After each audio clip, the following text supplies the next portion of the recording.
Investment in green energy projects is rapidly growing as a key element of the global fight against climate change. Invest in Canada is positioning Canada as the best place in the world to advance green energy projects and works directly with global investors to unlock investment opportunities. I sat down at the COP28 talks here in Dubai to talk to Invest in Canada CEO Laurel Broten.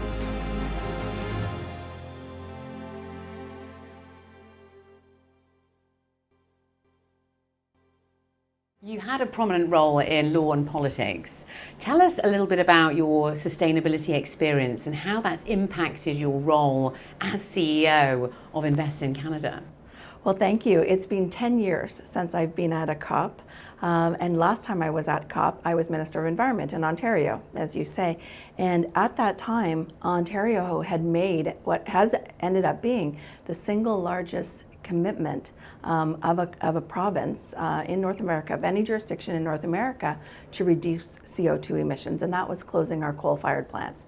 So 10 years ago, when I was at COP, it was really championing the role that we were taking as government. Interesting, now 10 years later, in a different role as CEO of Invest in Canada, which is Canada's investment attraction and promotion agency, to be here alongside business leaders who are really taking a real leadership role when it comes to driving sustainability. And that's what we're doing at Invest in Canada. We're here looking for those companies who are taking those leadership roles around the world, highlighting Canada's leadership and trying to put those things together as Canada continues to be, I think, a driver of sustainability and a creator of solutions for Canada and the world. And there's so many investment opportunities out there right now, because as soon as there's a challenge, obviously there come opportunities as well. And investment is, of course, it's, the investment of the century, some people are saying as well, of course. So how exactly are global companies looking to invest then? Well, global companies are really looking around the world, and they are looking for jurisdictions where they will be able to drive a sustainability agenda. So what do they need for that? One thing they need is green energy, green electricity. So 83% of Canada's electricity is non-emitting sources. So that's really important, especially as we get into scope 1, 2, 3 disclosures and evaluations. You really need to say, what are your inputs into your system? So that's critical. We also have significant, amazing talent, a strong regulatory system, strong and progressive government. So all of those pieces are the considerations that businesses have. They want to be in an environment where they will have like-minded entities around them. And so in the past number of years, Canada's been able to build onto what we already had in terms of the strong drivers and significant advanced manufacturing, and work with those businesses to support them to be the new modern advanced manufacturing. So Canada has been significantly, sort of in the past, it's been very much an oil and gas producer. That's sort of, what it's been known for. However, the government has pledged net zero by 2050, quite an ambitious target there. So why is clean energy right now such an important priority? Well, there's no doubt, as I said, clean energy, Canada has been an energy powerhouse for many, many years. And, I grew up in Western Canada, so I know, I've seen firsthand what's taking place, and our agency works across the country. Energy producers, for example, are aggressively moving to find ways, such as through carbon capture and storage, to modernize their approach to drive towards sustainability.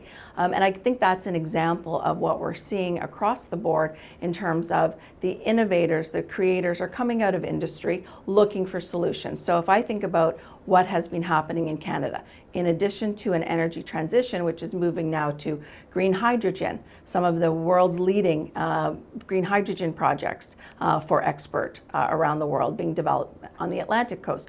Hydrogen fuel cells in British Columbia, some of the significant for long haul trucking. Those are solutions that we need to have. electric vehicles and the battery supply chain end to end. In the last 2 years, Canada has really begun to build a significant battery supply chain, and we've seen historic investments coming into Canada. Northvolt, who will be building the greenest battery in the world out of Canada. We have LG Stellantis, Volkswagen, many other companies coming in to Canada to be part of what historically has been a traditional vehicle manufacturing industry, now moving to be an electrical vehicle industry. Even different tires are needed for that industry. So you're right, there's lots of opportunity for businesses to be part of this historic transition. I think an industrial revolution we've had, this is a green industrial revolution. Everything needs to shift over. So what does Canada offer these global companies when they're looking to sort of move into this energy, this green energy transition? So one thing our organization does at Invest in Canada is we really serve as a concierge, a guide as you're coming into Canada. We'll have you meet those who you need to in terms of whether they be in the federal government to understand, for example, the clean tax credits, the hydrogen tax credits that are available for industry to build this new future that we're all trying to build together. That would be one example. Talking about, how would you find a site? Who would you need to talk to? So that's really the example of what we do to help that transition be easy and to help businesses and industrial partners find what is perhaps a second home in Canada to build their operations. Well, it sounds like there's a huge energy transition happening over in Canada. Very, very impressive indeed. So why are you looking for foreign investment then?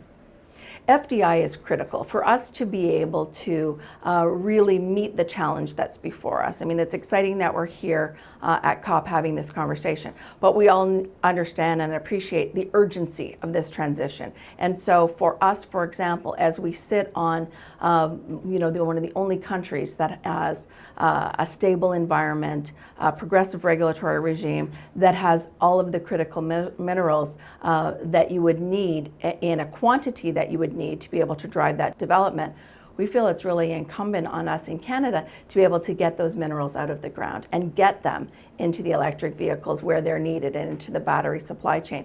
So that's an example of where FDI is so critical, because you do need financial resources to be able to build these new infrastructures. I think sometimes we thought that this transition would be easy, but why would it be easy? The first industrial revolution wasn't easy, but the difference is now we're changing from what we have in society to a new model, and we really need to drill back down and dig in and get these entire supply chains built out. And so that's a big part of what FDI does when you're trying to build out this new structure. So my last question is, you've got Canada committing to net zero by 2050. So how is Invest in Canada aligning with this vision? So everything that we're doing at Invest in Canada is aligned with a sustainability agenda, and that really goes through a broad range. And I think those that walk around this COP28 will see the vast diversity of industries that are here. So areas that we are focused on, we've talked about electric vehicles and that supply chain. We've talked about hydrogen. We've talked about other forms of manufacturing, advanced manufacturing. Also alternative proteins and some new forms of investments in the agri industry are critically important. Life science is here right now, and they're driving a sustainability agenda. So as we look at everything that we're doing, we take a lens at Invest in Canada. One, making sure we bring investments across the country into Canada. Two, that they're aligned with government priorities, and we have a policy, Minds to Mobility. So that would be an example of one that we're looking at to make sure that we do our part to bring in the players to Canada, to meet our innovators and already existing enterprises and help make sure that we're able to meet the needs. And Canada is an exporting jurisdiction. We have free trade agreements with 51 countries around the world, 15 various agreements, and that allows us to have companies from around the world come to Canada, make a second home, build their operations, and then export. And so I think Canada sees itself as a policy leader when it comes to environmental sustainability, a change agent, and also someone that can deliver and provide those solutions to the world to help others be able to respond to the reality that we're all facing right now. Well, we cannot thank you enough for joining us here today. A fantastic update as to exactly what's going on over in Canada and the brilliant things you're doing at Invest in Canada as well. Thank you so much for joining us. Thank you very much.